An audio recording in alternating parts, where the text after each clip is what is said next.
Hey guys, welcome back to another video. Today we'll be running through the SEO audit that I've conducted for the company Gutter Control. This gentleman contacted me using the form that I'll link in the description below.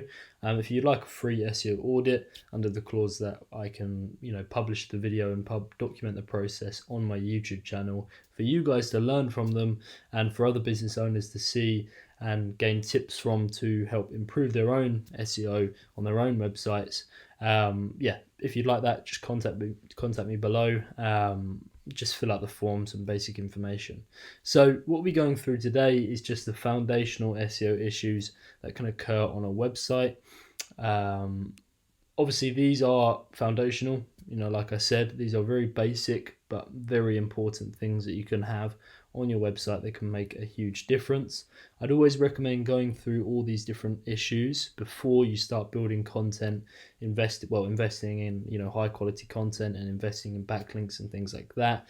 What I'd recommend is checking all of these different issues, seeing where you can make small adjustments which will have a large impact in the long run, right? So for example, setting up your conversion tracking is a must, right, on Google Analytics. Basically Google Analytics, call tracking, Hotjar, things like that. You want to set that up before you start investing in content and backlinks, because you really want to gauge the progress of that investment, right? So what you want to do is set up conversion tracking so you can track what are people doing when they come to the site.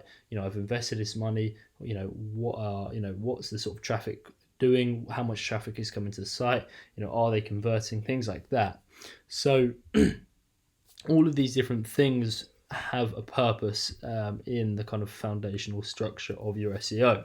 Now this client is with Duda, and if you are building a small website, if you're a business owner and you don't have a huge budget to build a website and you just want to kind of have something online, some sort of online presence, you want to make sure that you're using Duda, right? Well, I would highly recommend using Duda, because what you can do is kind of implement what Duda helps to do is implement all of the kind of, streamline all of the foundational SEO features in the initial structure of your website design, right?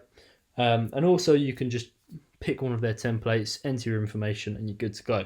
Now, obviously, from my perspective, if you have the budget to invest, I'd highly recommend you do, because your website and your online presence is massively important in today's age. It's probably the main area where you're going to get, well, in most cases, the main area if you're a brand new company, to get leads coming through. This and Google My Business will be the two main areas. So yeah, if you have the budget, invest in it. Invest in marketing, invest in different pages for your services, invest in your Google My Business and getting that high in the map pack rankings, all these different things. Invest in your online presence. Now, to start off with, what we're going to go over is the primary core SEO issues. We'll also go over the design as a whole. What can they improve from the actual overall language of the website? What can they improve from the different call to actions on the site? What can they improve from the different pages? Things like that, the actual usability, language, and design. Because the reason why this is massively important, and I would even say it's more so, I'd say it's more important than SEO as a whole, because if you're spending money on your SEO and you're investing lots of money in your SEO and your website isn't working very well, it doesn't have a great kind of offer, it's not structured in a way that will actually convert customers or increase the likelihood of users becoming actual customers that book a quote or schedule a consultation, or contact them or phone up, different things like that, then you're going to have an issue. So I would always focus on getting that website, getting your offer, getting your main kind of conversion goal, getting the language, everything like this, the content ready and structured in a way that will actually help sell your service or product before you start looking into doing SEO and Google ads and things like that.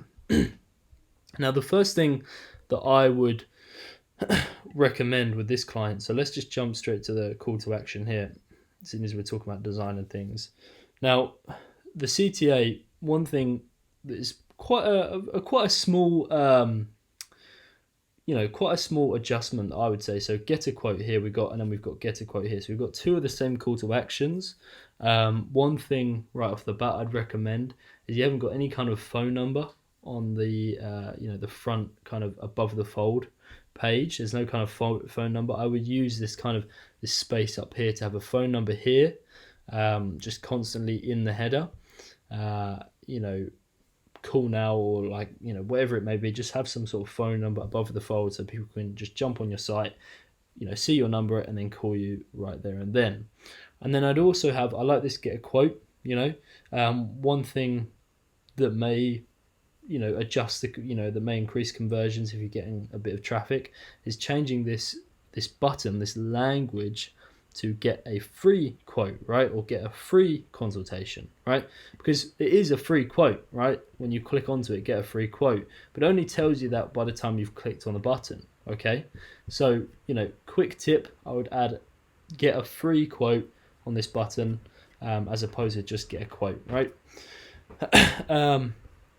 Now to move on, as we move on, so general CTA structure needs sorting. Yeah, I mean, having that phone number up there. I want to see what this looks like in mobile view as well, just to see kind of if you've got a mobile phone or click to call button in mobile view. So let's just have a look here. So you can go over to mobile view. No, we're going to go to not the right one. It's mobile Moxie, this one. Okay, so if we just go to just an iPhone 11, right? We go like that. We just do, don't know. Let's just do that. Okay, right. Now, obviously, most people, right? Great, that's good to see. So you've actually got a phone number, a click to call button in your mobile view, which is good to see, because once clients click on that when in their mobile, which most people do use their mobile to view Google and view websites nowadays, it'll actually come up and call the business automatically, right? So that's great to see. If we click on here, and we've also got the phone number in there as well, that's wonderful. That's good to see. Okay, so we're going to move on. Site redirects to the preferred version. As I say, with Duda, a lot of this stuff is already kind of, you don't have to worry about any of this because it's already set up for you. A lot of that kind of basic foundational SEO features are already in place. Obviously, not all of them, but certain ones are, and that's why I do like Duda, and I would recommend it for local business owners. So we move on to Google Analytics exists, so you can check this using builtwith.com. You just head over to builtwith.com. Builtwith. Yeah, I'll leave a link in the description below. That basically tells you what's installed on the site. Obviously, I don't have access to the Google Analytics conversion tracking, but what you want to have set up is something like. Let me just show you an example for a brand new site. Okay, so you want to have something set up similar to this, right? So you have, you have ask the TMS question, you have, first time callers, free consultation request, guide download fulfill, all calls. So you've got the calls tracking, you've got the quiz tracking, you've got, we've got tons of these. So we've got 500. So visits contact page, we haven't got 500, but we've got quite a few. So page timer, guide download. The main ones are the free consultation request. Tracking those areas will help, ignite that kind of, that you can really gauge the progress of your efforts if you're doing, pay-per-click advertising or you're doing SEO, things like that. It's simple. You don't have to go all out and start tracking all these different things. You can just track your calls and your free consultation requests or your free quote requests, right?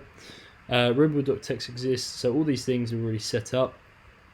XML sitemap exists. things like this, XML sitemap submitted to Search Console. Obviously, I don't have access to the website or your Search Console. What I would recommend for the Duda site is download Google Search Console for Duda. Oh no, didn't think it. Oh, has it got it?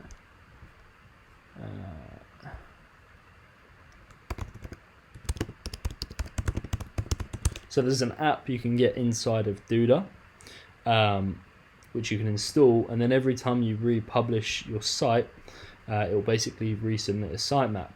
So I'd highly recommend adding that if you have got Google Search Console. Right, I'm not going to go through the process of setting Google Search Console and things up. HTML sitemap created in footer, that's not there. As we can see, if we go onto the site, you want to have some sort of page that lists all of the different pages that are on your site down here as well, so people can access it easier. You know, like for example, if I went to a client site of mine, we scroll all the way down. Okay, and then we've got sitemap here, and we've got all the different pages listed down here, so people can access, find what they're looking for very quickly. Yeah, highly recommend adding that. Website submitted to Search Console. Again, I can't really see if this has been added.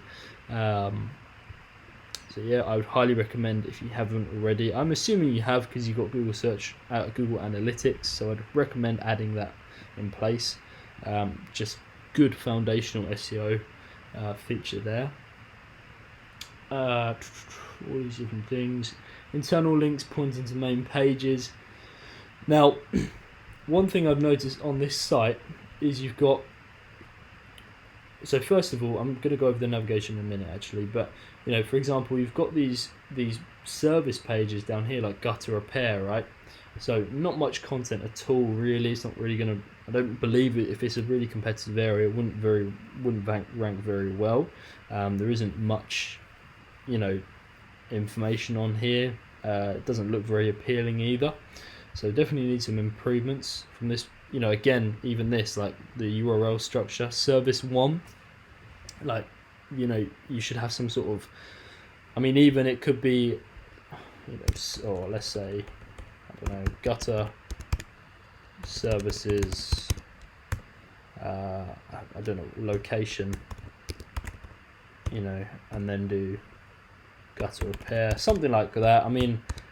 If I was to do some sort of SEO, if I was to do some sort of SEO, what we would do is set up some kind of structure in place and some kind of sitemap, so we can actually figure out, okay, what's the best way of structuring, the pages for the best kind of, SEO benefit.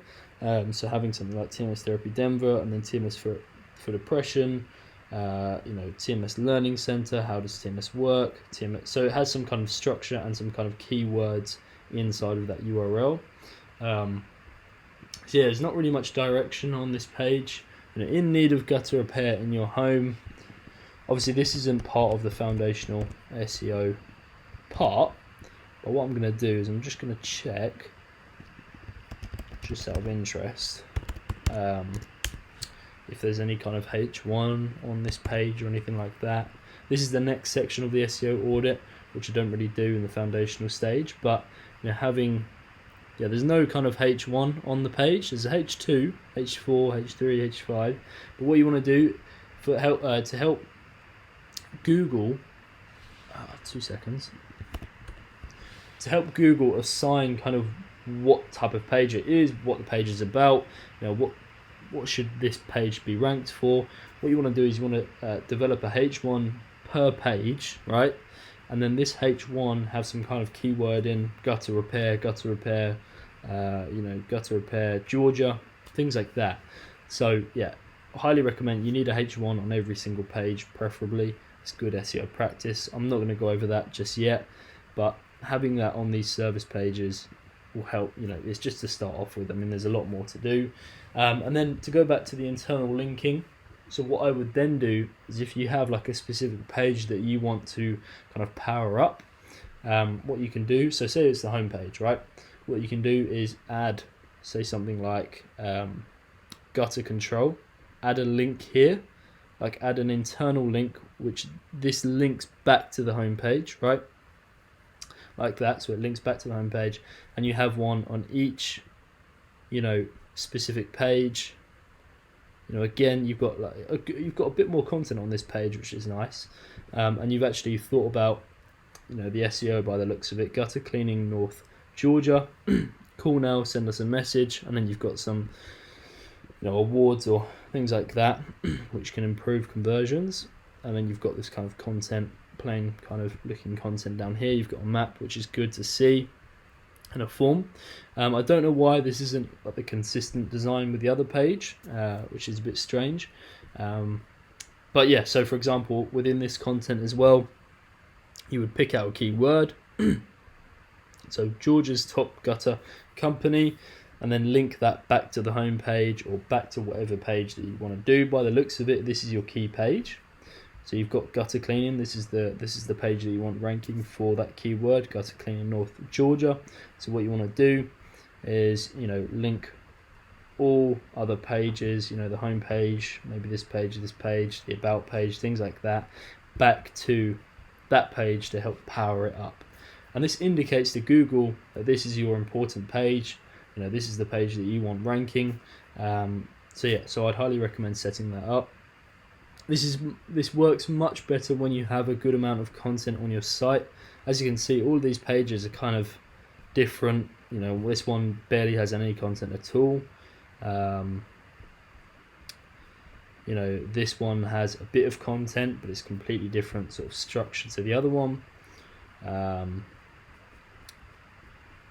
And it's said that having a consistent structure throughout the site not only helps Google in some way. I'm not sure on the kind of statistics around that, having a consistent design across the site, but it does help users, right?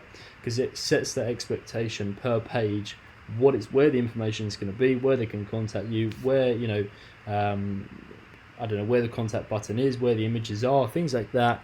It sets that expectation. For example, this site here. So a lot of the pages have a consistent design, certain ones maybe not so. So for example, let's go to TMS success rate, right? We scroll down, it's got this banner image up here, right? We've got the guide download here, we've got a phone number, we've got a call to action, we've got different things like that, and we've got a button to ask us anything. We've got a photo. We'd usually add like a photo or video here. We've got anchors so they can get to the different parts of the article. We've got some little highlighted speech bubbles for certain quotations that are important. We've got reviews. We've got this consistent design, photos, things like that. That's setting that expectation, right? So again, like if I go to TMS pros and cons, we've got the same kind of design, structure, and so on. Maybe some other certain pages like this, so first visit expectations maybe slightly different. As you scroll down, a bit more of a kind of timeline structure. But you kind of get where I'm coming from. Having that consistent design, I'd recommend just for clients, and I believe it helps Google. I'm not really sure how far that goes, but I'm just developing sites for the user as well. So okay, about page exists, that's great. Contact page exists, great stuff. We haven't got the little image. Well, we have got a little image up here, but it's black, right? So I'm assuming you put your logo up there, but we can't see it. So as you can see, all the other ones are very clear, custom built. Like this one here, we've added the logo up here, but we've thought about the colorway and things like that. It may be because my browser is in dark mode. So let me just check this for a second. Okay, I'll still put dark mode on here. Let's go on to Safari. Where's Safari? I assume it's actually I've just seen it, sorry. I do make this mistake sometimes because I've got a darker kind of browser, web browser. I don't know if this will show up on here actually. No. Okay, alright then. no worries. But I mean, what I would recommend, even so, because a lot of people do have this darker theme now because of eyes and things like that. Don't want to have this constant bright screen in front of you. I know I do anyway. I know I don't. But having maybe like an image up here that's kind of consistent. If it's white, brown, black, whatever it may be. So you can constantly see it, like this green one here, this white one here with the blue kind of M. So I recommend that. It's just good practice. In terms of service page, these legal pages I can't see. So continuing on down to the reviews section, I noticed this client, I originally thought they had a reviews page, although by the looks of it, it's actually a reviews anchor on the home page. So when you actually click up here, it just takes them to a different section of the home page, which actually takes them below the reviews as opposed to actually on the reviews widget. Now I can see that he's got loads of reviews, which is great, but what I would recommend is having a specific page for your reviews. So so having a specific page that's indexable by Google, so when people search up, because the whole point really is, so when people search up, business plus reviews, your company or your business's page for your reviews will come up, right? So if I was to search up Florida TMS clinic reviews, as you can see here, we've got a page specifically for reviews, right? That's why I would recommend having a specific page on reviews as opposed to having an anchor. Also, if we haven't got onto the schema markup bit yet, I don't believe, but if he adds product markup, he could probably get these reviews to show on specific service pages as kind of like a stars, so review rating stars. So a good example would be let's just review schema, right? So he could get them to show up like this inside of Google, which can improve his click-through rate. I did do a video on this, and I'll leave a link in the description below if you want to learn more on that. Okay, now as we move on, pricing page, there isn't really a pricing page on here by the looks of it.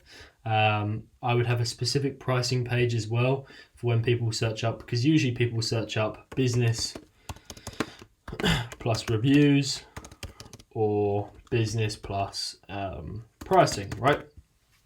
So having a specific page for both of them is massively beneficial, and I'd highly recommend it. Okay, NAP in footer, so name, address, and phone number in footer. Now, I can see that they have the phone number and the email address inside of the footer. They don't have the actual address, right?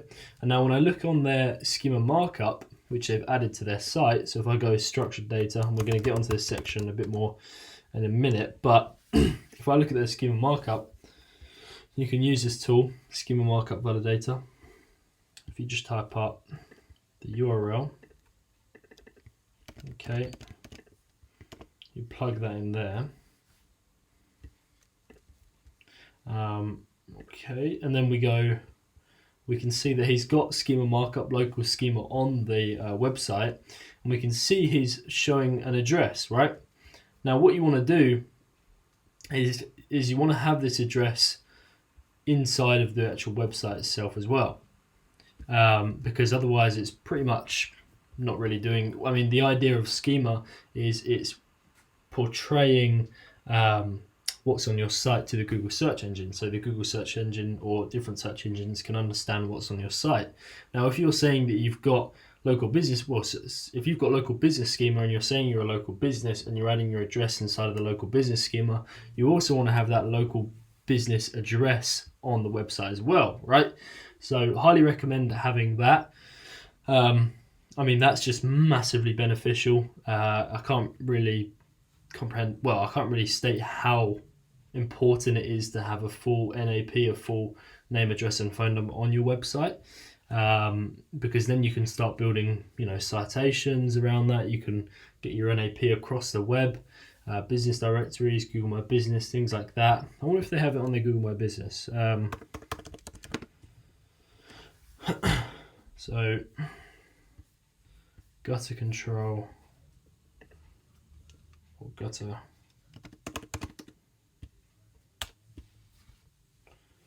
Okay,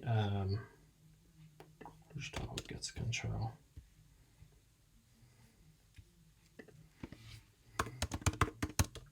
Oh.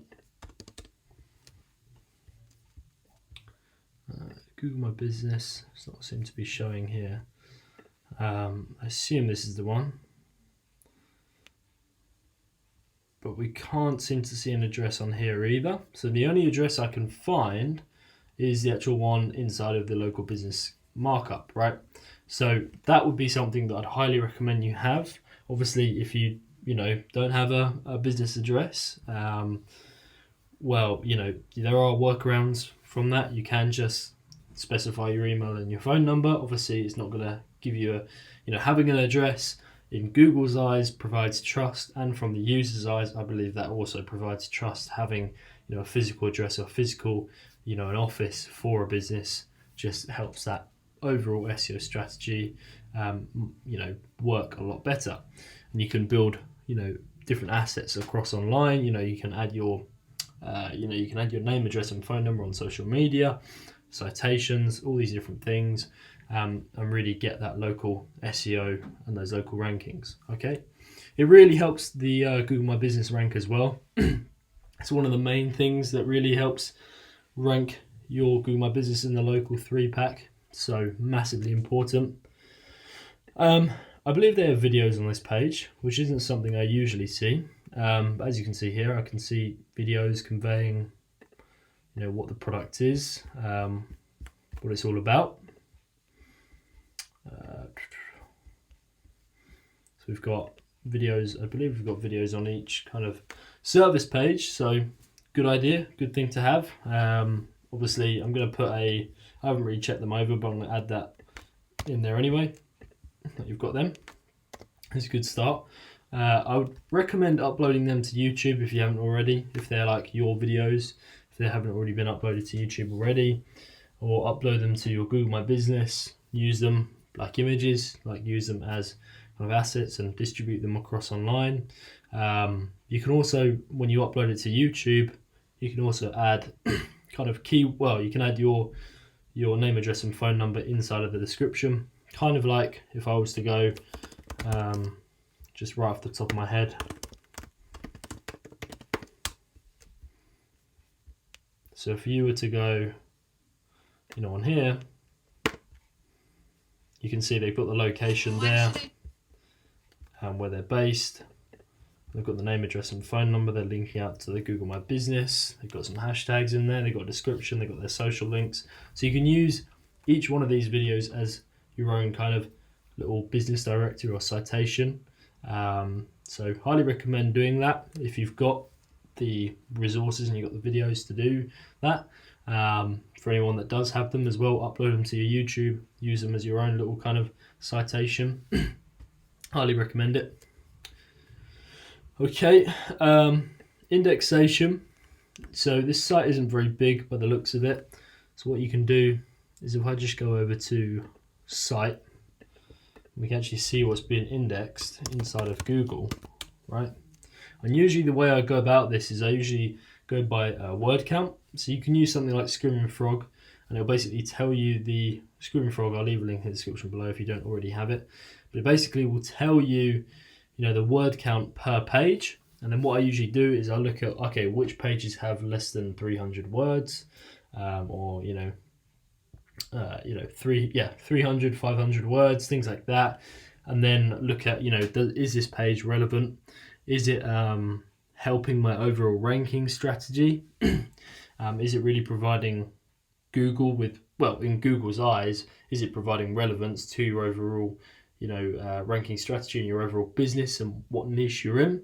I did do a whole video on this when I found, if you head over to my channel, I did a video called De-index these pages from your Duda site. It's basically me finding certain pages that aren't really relevant to that company's that company's industry and that company's keywords and things like that.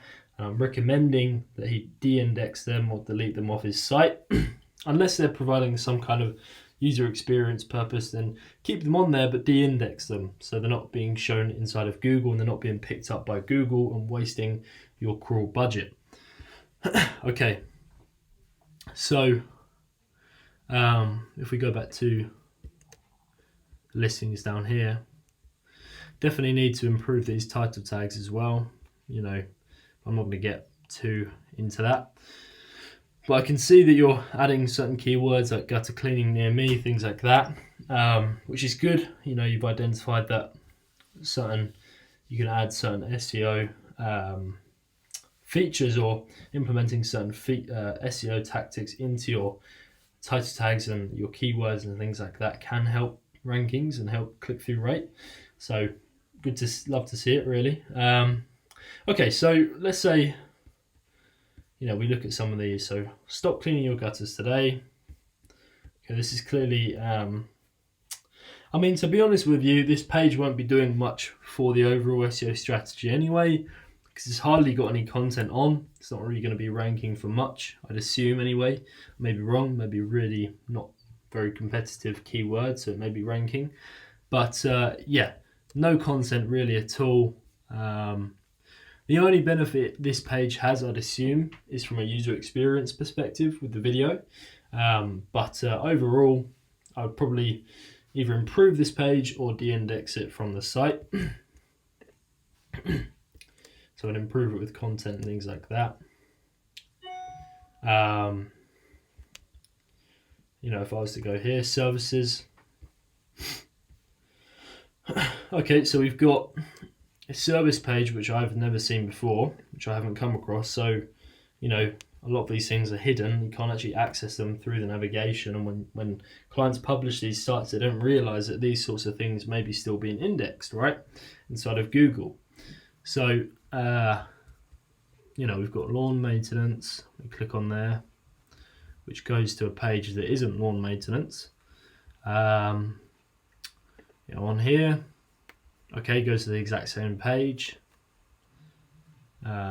General gardening goes to the exact same page, and I assume all of them go to the exact same page, right?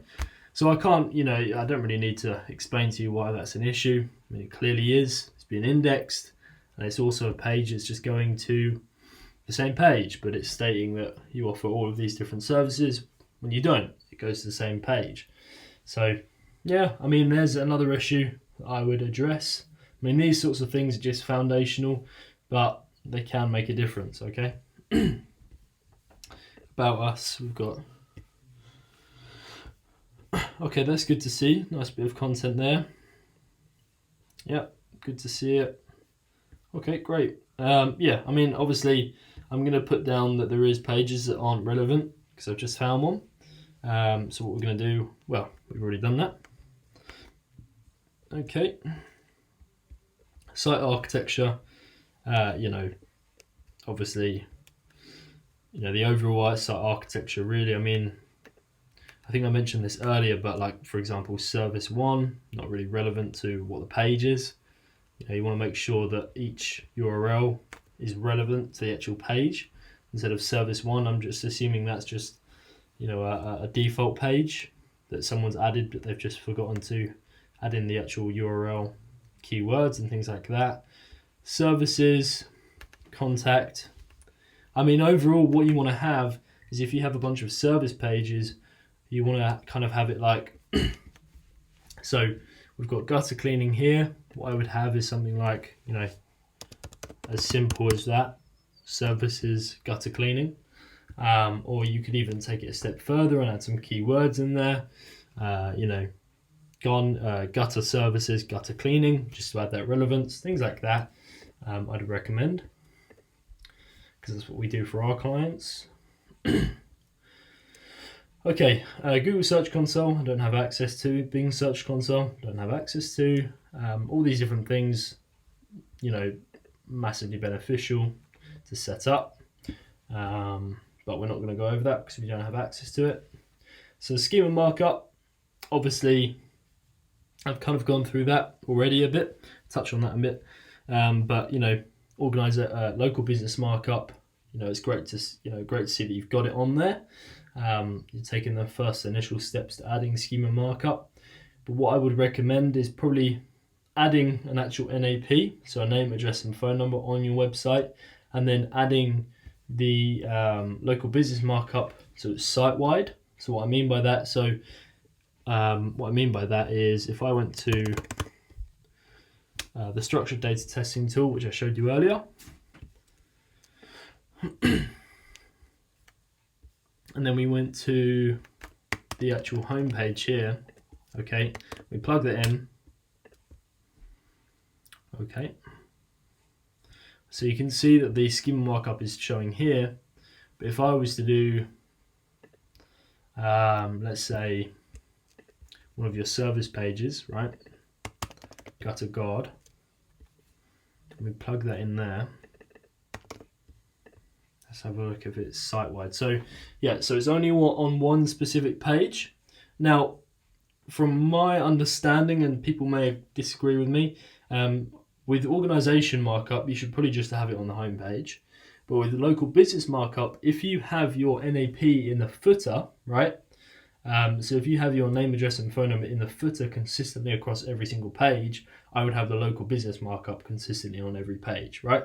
Because you've got that content on that page. So you want to show and you want to indicate to Google that this is where we are, this is our location, these are our opening hours, things like that. If you have the opening hours, which I'd recommend as well, get it in the footer. I should really add that to the to the list. I don't know if I've already added that, but one thing I would recommend you guys add, I'm going to add it as a notes down here actually, because we're always improving this list. So add opening hours to footer, right? So that's what we set up for our client. When you head over to website down here, we've obviously got the address up here, we've got the phone number, we've got it consistent throughout the site.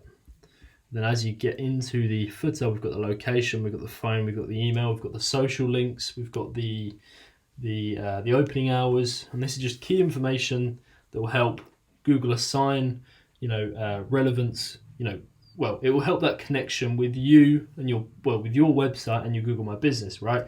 It will help assign, and the rest of your citations where they have opening hours, with the rest of your citations where they have addresses, where they have phone numbers, emails, things like that. It will just kind of sync it all together, if that makes sense. Now, I may have butchered that explanation, but that's kind of in my mind how I kind of think of it. I think, if you want to have it, if you're trying to get it consistent across all of these different channels, press releases, citations, different things like that, you also want to have it consistent on your website as well. So just apply that mindset. I'd highly recommend it. Quick tip for helping your local SEO. Right. Okay. Page speed. Yeah, so schema markup. I'm not going to go over all of this because this is all just stuff that I'd highly recommend you add. But I've gone over it before on my channel. If you'd like to learn more about that, just comment below if you want me to do a video on every specific markup. Page speed optimization. If we head over to the GT metrics result, I believe, the page speed wasn't too bad. There's definitely improvements that we can make.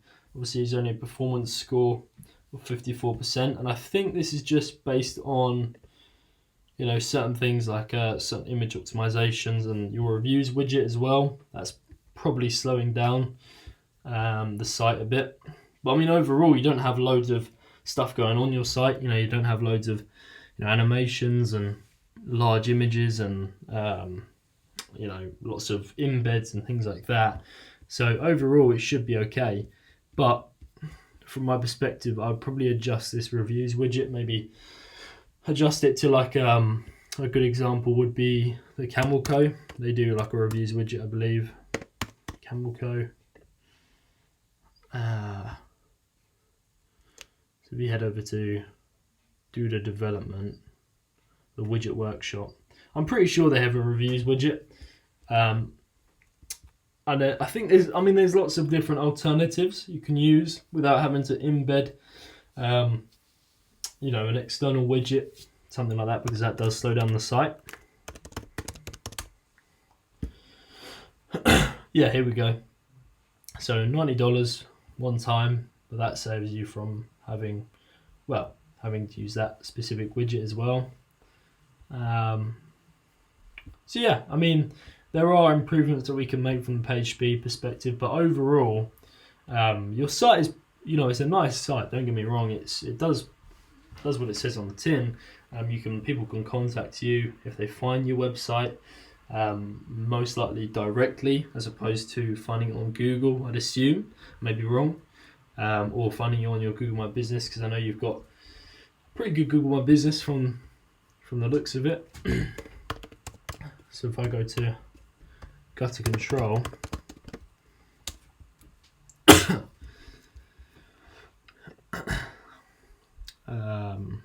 here we go. So you've got 27 5-star reviews, which is right off the bat wonderful. Great, love to see it. That is brilliant. You've got your opening hours, you've got your phone number. I would have these opening hours on your website. Is that the same phone number as the same one on the site? Hang on a minute, I can't. Okay, here we go. Yeah, pretty sure that's the same one. 5447. Yeah. Again, this phone number, I would definitely have this above the fold consistently, because that's something that definitely needs to happen on your website. Sorting out the actual structure and the call to actions. I'd highly recommend. I'm not going to go through all the Google My Business because I don't really have access, but as far as I can tell, your overall Google My Business looks good. You've got photos on here, you've got videos. Are you replying to reviews? Yes, you are. Get some keywords in those replies as well. Maybe thanks, I don't know, thanks for using our gutter cleaning services in Georgia, something like that. That's just off the top of my head, but it's good to get those keywords in those replies. I turn on messaging as well inside of your Google My Business if it's, if you can do that. That basically just offers another option for people to contact you. I'm not going to go through the Google My Business. Maybe I'll do a separate one on that actually, because I feel we could probably go over posting and citations and things, and we'll see. I may upload another video on the Google My Business audit. I probably will. If you guys want it, just comment below. But yeah, I think that's everything for today. I hope that's helped you guys if you are watching this video, giving you some direction as to kind of how we do SEO audits. Obviously this SEO audit isn't completely finished yet, but what I'll do is I'll probably do another video covering the Google My Business and the Bing business and things like that, because that's just as important. And yeah, thank you very much guys, and I'll see you later. Bye bye.